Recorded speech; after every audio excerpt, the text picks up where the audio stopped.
أنفسنا ومن سيئات أعمالنا من يهده الله فلا مضل له ومن يضلله فلا هادي له ونشهد أن لا إله إلا الله وحده لا شريك له ونشهد أن محمدا عبده ورسوله قال الله تبارك وتعالى في كلامه المجيد والفرقان الحميد فأعوذ بالله من الشيطان الرجيم بسم الله الرحمن الرحيم وما خلقت الجن والإنس إلا ليعبدون وقال النبي صلى الله عليه وسلم الدين إسر أو كما قال عليهم الصلاة والتسليم সমস্ত প্রশংসা, সমস্ত গণগান ও সমস্ত গণকীর্তন সেই মহান করুণাময় রব্বুল ইজ্জতের জন্য, যিনি একাধারে চরম স্রষ্টা ও পরম প্রতিপালক। তারপরে পরে শতকোটি দরুদ ও কালাম বর্ষিত হোক সে আমার নবী, আপনার নবী তথা সারা বিশ্বের নবী, আকায়ে নামদার তাজদারে মদিনা জনাব আহমদ মুস্তাফা মুহাম্মদ মুজতবা সাল্লাল্লাহু আলাইহি ওয়াসাল্লাম। আল্লাহ তাবারক ওয়া তাআলার অশেষ মেহেরবানি যে আল্লাহ তাবারক ওয়া তাআলা আমাদেরকে পৃথিবীর নানান রকম কাজ থেকে মুক্ত করে তিনি আমাদেরকে একটি ঈশানের সওয়াবের মজলিসে বসার তৌফিক দিয়েছেন। সেই জন্য সকলে শুকরিয়া স্বরূপ বলি আলহামদুলিল্লাহ। আল্লাহ পাকের আরো অশেষ মেহেরবানি যে আল্লাহ তাবারক ওয়া তাআলা আমাদেরকে বড় ভালোবেসে শেষ নবীর উম্মত করেছেন। সেই জন্য আল্লাহর দুয়ারে লাখো কোটি শুকরিয়া জ্ঞাপন করে বলি আলহামদুলিল্লাহ। আমরা হয়তো অবগত বা অনেকে জানি না যে শেষ নবীর উম্মত করে আল্লাহ তাবারক ওয়া তাআলা আবার আমাদের উপরে কি এমন ইহসান বা উপকার করলেন। আল্লাহ আমাদেরকে অন্য নবীর জামানাতে পাঠাইলেও আমাদেরকে মানুষ করেই পাঠাইতেন, আরো বেশি দিন বাঁচতাম। আমরা হয়তো ওয়াকিয়া বা ঘটনা অনেকে শুনে রেখেছি, জানি আদম আলাইহিস সালাম কত বছর বেঁচে ছিলেন। আদম আলাইহিস সালাম কত বছর বেঁচে ছিলেন? 1000 বছর। আরো অন্যান্য নবীরা 1500 বছর, 1300 বছর, 1200 বছর। আল্লাহ তাআলা কি এমন ইহসান করলেন যে শেষ নবীর উম্মত করে পাঠাইলেন 63 বছর। আর এই উপকারের ব্যাপারে মিশকাত শরীফের একটা বাব কায়েম করা হয়েছে। হাদিস পাকের মধ্যে বহু কথা এসেছে শেষ নবীর উম্মতের ব্যাপারে। সে কথা বলতে গেলে অনেক সময় লেগে যাবে, বক্তাও চলে এসেছে। আমি মাত্র সামান্য সময়ের মধ্যে 2-4 কথা বলেই আমি বক্তব্য শেষ করব ইনশাআল্লাহ। আল্লাহ তাবারক ওয়া তাআলা যে আমাদেরকে শেষ নবীর উম্মত করে পাঠিয়েছেন তার একটা উপকার হচ্ছে এই যে আল্লাহ তাবারক ওয়া তাআলা এই প্রথমেই কোরআনের আয়াত পাঠ করেছি যে আমাদেরকে পৃথিবীতে কেন পাঠিয়েছেন? কেবল মাত্র তার ইবাদত করার জন্য, অর্থাৎ গোলামি করার জন্য। আমরা হচ্ছে আল্লাহর গোলাম, বান্দা মানে হচ্ছে গোলাম।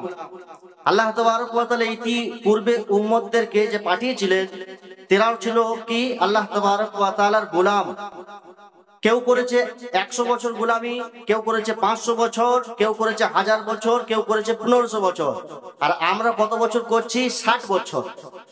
এটা হচ্ছে একটা আল্লাহ তাআলার কি আমাদের প্রতি ইহসান। আল্লাহ তাআলা যদি আমাদেরকে আদম আলাইহিস সালামের জামানায় পাঠাইতেন তাহলে আমাদেরকে 1000 বছর গোলামি করতে হতো, মানে আল্লাহর ইবাদত করতে হতো। যদি আমরা বলতাম না 63 বছর করবো, ঘুমিয়ে থাকবো, বাকি জীবনটা কাটাবো, হতো না। যতদিন বাঁচবো ততদিনই আল্লাহর গোলামি করতে হবে, যেহেতু আমরা গোলাম। তাহলে আমরা 60 বছর গোলামি করছি। 60 বছর থেকেও আল্লাহ তাবারক তাআলা কি করেছেন এই জামানা 15 বছর আরো কমিয়ে দিয়েছেন। বলে কি করে 15 বছর কমিয়ে দিলেন?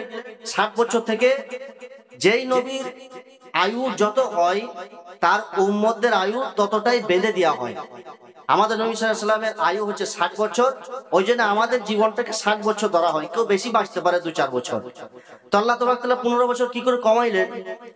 15 বছর এরকম করে কমাইলেন যতক্ষণ পর্যন্ত বাচ্চা বালেগ না হয় ততক্ষণ পর্যন্ত তার কোন রকম গুনাহ লেখা হয় না। যতই গুনাহ করে তার গুনাহ লেখা হয় না, কলম উঠে থাকে, কলম নামে না।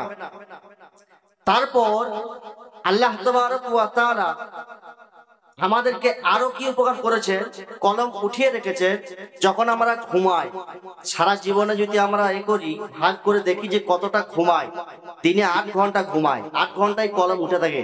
ঘুমের মধ্যে যতই গুনাহ করে দেখ মানুষ অজান্তে, তার গুনাহ লেখা হয় না। আল্লাহ তাবারক ওয়া তাআলাকে আল্লাহ নবী সাল্লাল্লাহু আলাইহি ওয়াসাল্লাম বলেন, হে আল্লাহ তাবারক ওয়া তাআলা, আমার যে উম্মত এরা ছোট্ট আয়ু পেয়েছে এদেরকে কিছু অফার দেয়া হোক, এরা যে এত গুনাহ করছে, তাহলে কি এদের জীবন এরকম ভাব শেষ হয়ে যাবে নাকি? আল্লাহ তাবারক ওয়া তাআলা বলেন, আমার মাহবুব যাও, তুমি চলে যাও, তোমার উম্মতদেরকে শুনিয়ে দাও, তাদেরকে আমি মৃত্যুর 1 বছর আগে তারা যদি তওবা করে নেয়, আমি তাদের গুনাহ খাতাকে ক্ষমা করে দেব।